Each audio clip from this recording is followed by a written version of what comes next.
tubeera nga tuli mu kukuza ssente tubeera tulina ku multiplyinga nga tukwata ezo zennyini ze tulina ze tukubisaamu emirundi mu kifo ky'okubeera nga tukwata okugattako.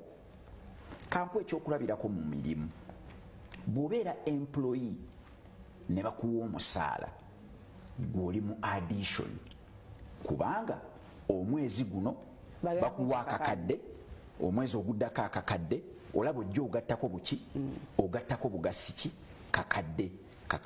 Kyova olaba nti osobola okukola ebbanga ddene, omwaka we guggwerako nga ogasseeko bugasi obukadde bumeka, nga bufuuse 12.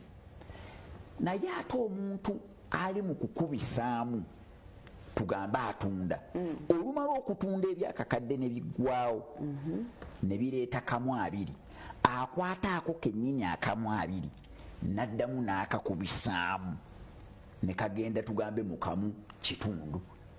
Bw'akwata ako 1.5 kennyini n'addamu n'akasuubulamu n'akakubisaamu, kayinza ofuuka obukadde 2.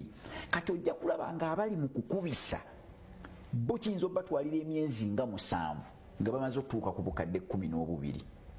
Naye abali mu kugattako eri mu mirimu ng'alinze bagatteko nga ssente ezo bwe bazimuwa talina kyazoozesaamu, ng'agattako bugasi ku akawunti nti akasaala kane bw'okampa gwe kasuuleyo kagatteko, gwe kagatteko, akasaala kagatteko. Omwaka gugenda kuggwako nga bwe baba bamuwa kakadde agenda maliriza ayina obukadde 12 mu mwaka. Naye ono eyakutte akakadde n'aga nti agenda kubeera nga kaayumumbusaamu, kakubisaamu, asobola okukola ssente ezooli mu bbanga ettono. Of course tugamba nti ceteris paribus, all factors remaining constant. Naye ng'ekyokuyiga ekirimu instruction yakubisaamu. Kati abantu abasoma ebyawandiikibwa bw'osoma Genesis 1:28, instruction yaffe yali mugende muzaale mwale. Bagamba go ye forth, be fruitful and multiply. Batugamba kukubisaamu.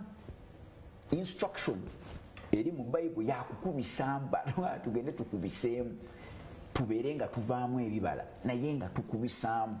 Kati buli kasente kookola njagala okimanye nti omusomo ogwokubiri twatandise n'ogwokukola ssente ne tugenda ku musomo ogw'okuzikuza oba okuzisaalisa, gukola nnyo amakulu mu kukubisaamu era lwe kyeyongera okukola amakulu mu bugagga oba mu kukola